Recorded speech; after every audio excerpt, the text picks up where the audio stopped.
Hello 18s, nabalita nga sa unang hirit sa GMA Network ang pangalan ng SB19 ngayon na ang tawag ay Mahalima na.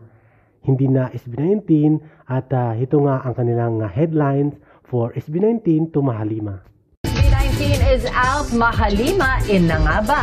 Lumutang ang espekulasyon matapos mag-trend online ng Mahalima kasunod ng pagtanggal ng 5 members ng P-Pop Kings ng SB19 sa kanilang Instagram handles at bios. Ang Mahalima ay dati ng tawag ng 18 sa grupo.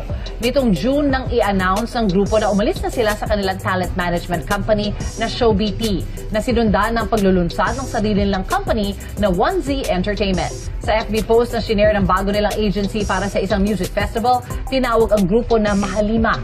Wala pang opisyal na pahayag ang grupo tungkol dito. Sa isa pang post ng 1Z Entertainment, in-announce na cancelled ang pagtatag world tour ng P-Pop group sa Singapore ngayong araw. Sinubukan daw nila na gawin ng lahat para matuloy ang show at humingi pa sila ng paumanhin. Pero kinailangan itong kanselahin para sa well-being ng kanilang artists. Pwede raw i-refund ang mga biniling tickets, pero wala. Pwede pa rin i-refund. Thank you for watching, guys. See you in the next video and update. Please like and subscribe to my channel. Keep watching. God bless everyone, and always remember, be yourself and be a good one.